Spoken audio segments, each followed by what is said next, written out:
Voltamos com o nosso Tome Ciência, que discute aqui nesse programa especial sobre Amazonas doenças ditas tropicais. Para isso, nós contamos com a colaboração, que eu já agradeço de antemão, pois estamos no último bloco, do Marcos Lacerda, do Centro Internacional de Pesquisa Clínica em Malária, da Luísa Garnello, do Instituto Leônidas e Maria Dini, da Fiocruz, a Flor Ernestina, da Fundação de Medicina Tropical, e o Felipe Naveca, que pesquisa viroses e diagnósticos na Fiocruz e na UFAM. Bem, eu acertei com eles aqui que eles vão cumprir a promessa de nos enviar mais elementos de pesquisa sobre o assunto que nós estamos discutindo aqui, para que você possa ampliar seu conhecimento, se você quiser aumentar o entendimento. Para isso, eles vão nos fornecer livros, publicações, caminhos, né, da internet, links, e isso vai estar dentro do nosso site. Anote aí, então, www.tomeciencia.com.br. Aí vocês procuram lá o setor Saber Mais, que aí vai dar para saber mais mesmo. Bem, a gente terminou aqui o bloco anterior, vamos entrar nesse último, levantando a bola da leishmaniose, que a gente não tinha falado quase dela, que é uma característica diferente, né? Mas na pele, né? Vamos lá, Felipe, explica pra gente um pouco. Não, a leishmaniose também é uma doença causada por um protozoário, tal como a malária, só que ela é transmitida por um vetor chamado flebotomínio. Então, o flebotomínio, da mesma maneira, ele, ao picar uma pessoa, ele pode transmitir esse protozoário, e a gente tem duas formas da doença. Uma forma chamada leishmaniose visceral, ou Kawasaki, que é uma forma bastante grave da doença, e uma outra forma chamada cutânea, leishmaniose cutânea, que causa feridas na pele, onde há a picada do vetor e o parasito proliferando naquele ambiente, ele causa essa ferida. E pelo quadro ser basicamente esse de ferida, é uma doença ainda mais negligenciada. E agora, o problema dela é o impacto, muitas vezes a pessoa fica com vergonha da sequela da doença. Porque fica a cicatriz. Fica uma cicatriz, e se não tratada é uma cicatriz bastante complicada. Bastante feia, no caso. Feia. Mas tem remédio plausível de se Sim, consertar? existe tratamento para leishmaniose, por isso que o diagnóstico precoce vai levar a um tratamento mais adequado e o mínimo embora existam dois, não é sempre na pele, como você diz. Sim, né? Pode sim. ser até que seja de outra característica. Bem, eu consegui saber que, além dessas doenças todas que nós falamos, pasmem, até a AIDS está virando uma coisa aqui na região mais grave, né, Marcos? Por quê, hein? Eu acho que existem algumas mensagens importantes sobre esse conceito de doenças tropicais, não é? O primeiro é que são doenças sociais, ou seja, existem diagnósticos, existem tratamentos, mas essas doenças continuam acontecendo porque essas coisas não estão necessariamente à disposição dessas populações. A outra coisa importante sobre doenças tropicais é que elas acontecem em conjunto. Dificilmente um paciente tem apenas malária, apenas leishmaniose, apenas dengue. A gente tem alguns estudos mostrando que essas pessoas têm dengue e malária fazendo formas graves, elas têm AIDS e elas têm hepatite viral, fazendo uma doença mais grave também. E aí existe um terceiro conceito que é muito importante, que não só apenas as doenças infecto-contagiosas são tropicais. Quer dizer, essas populações vulneráveis que estão em países tropicais, elas também têm doenças como AIDS, elas têm tuberculose, elas têm violência.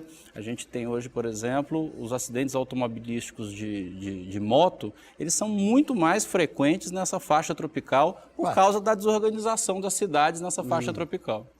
Tá, e é meramente social mesmo. Claro. Mas a AIDS por quê? Quer dizer, a AIDS é uma questão de prevenção, com todas as campanhas que estão aí. Por que ela proliferaria aqui? Falta de conhecimento nessas regiões aqui, Luísa? Seria isso? Você pode... A AIDS é uma das doenças complexas em termos das determinações sociais dela, né? Você tem múltiplas determinações, dificilmente a gente vai chegar a um evento apenas, né? Mas você tem uma frequência de AIDS importante em locais como os nossos, que são ainda alvo de colonização social, cultural, exploração sexual. Você tem uma série de situações sociais que favorecem a emergência da AIDS. Uma outra coisa que possivelmente pode estar acontecendo numa realidade como a nossa, como ela é uma doença de um curso relativamente longo para expressar sintomas, é que as pessoas tenham diagnósticos tardios, muitas vezes, né? Melhorou falta do tal acesso a frequência à saúde. do diagnóstico mais precoce melhorou no país, tanto que a gente tem uma sobrevida relativamente longa, a gente tem um programa bem sucedido de AIDS. Entretanto, isso não impede a transmissão, né? A gente tem, então, diversas ordens de problemas de transmissão. Mas o Marcos tem razão, porque o nosso cenário epidemiológico, como a gente chama, ou seja, o conjunto de problemas de saúde que nós temos, está cada vez mais complexo.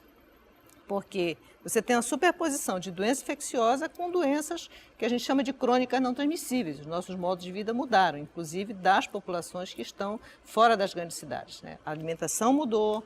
A gente teve num evento que está acontecendo, um congresso aqui de Geografia da Saúde, eu participei de uma mesa espetacular, dando conta das mudanças dos hábitos alimentares da população e dos problemas de saúde que decorrem. Exemplo.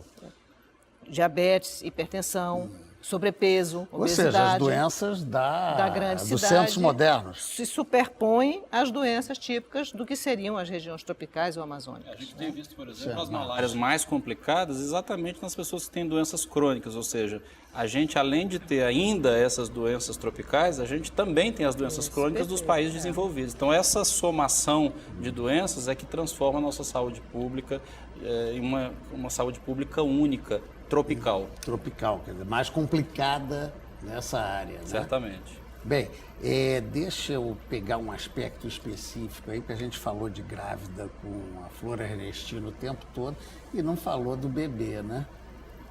Pois é.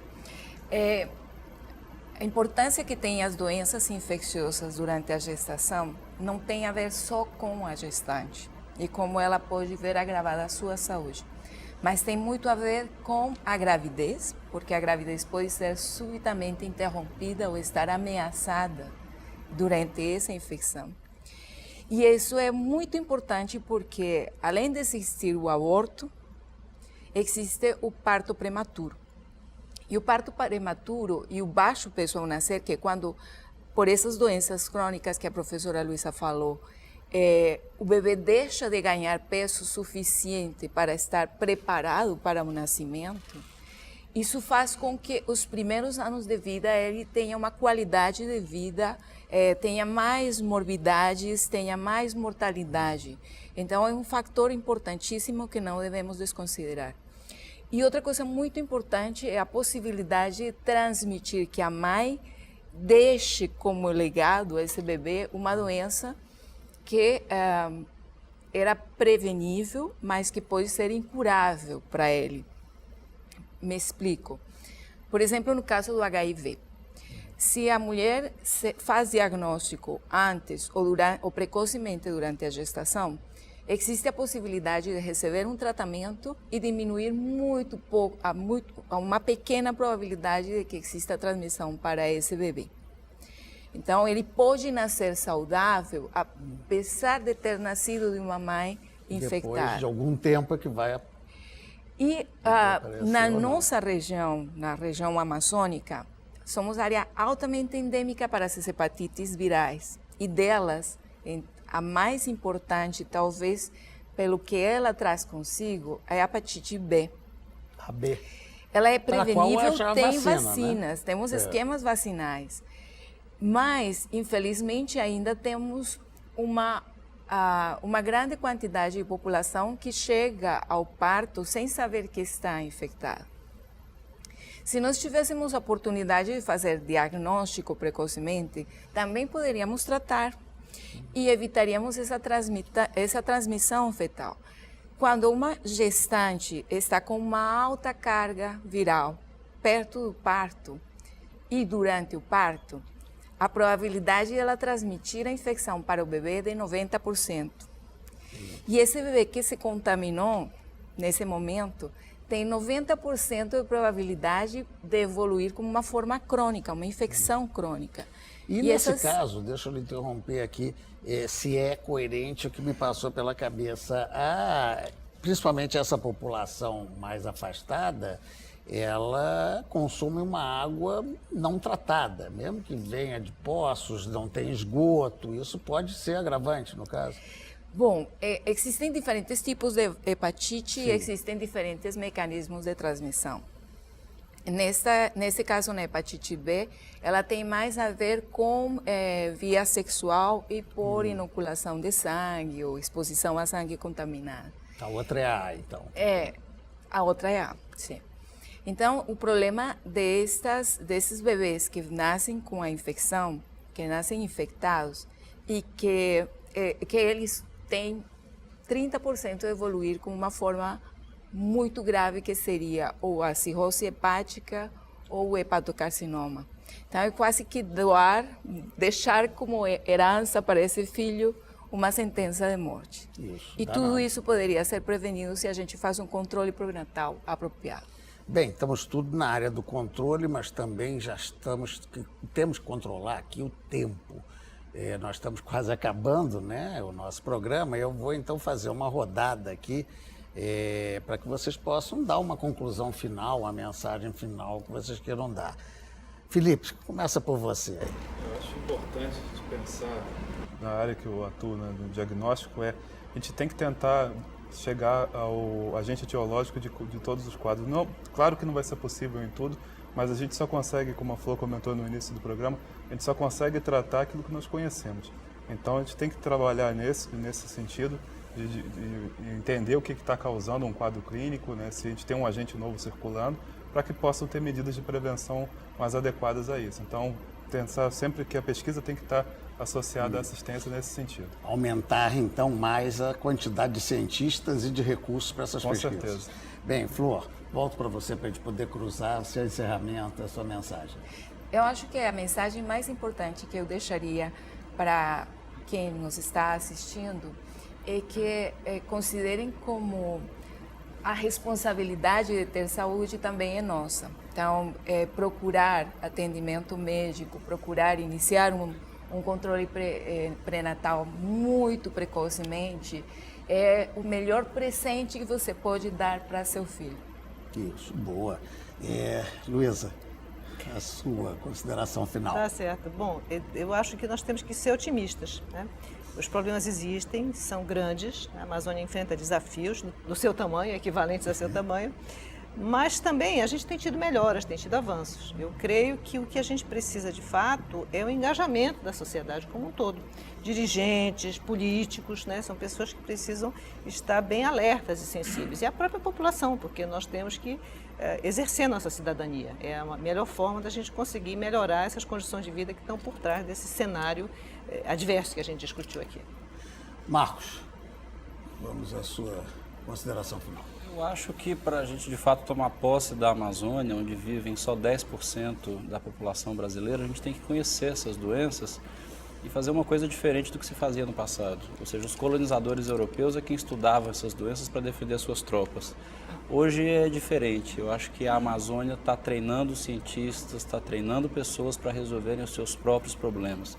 Essa é uma transição social e científica muito importante para o país, que quer ter a Amazônia e quer ter esses 10% da população vivendo aqui com qualidade de vida e saúde. Perfeito. Quer dizer, não adianta só ficar falando da grandiosidade da Amazônia sem cuidar Tem que dela, saber dominar ela com saúde. Exatamente. Bem, eu agradeço mais uma vez a presença de vocês, a sua audiência no nosso programa e até a próxima, então.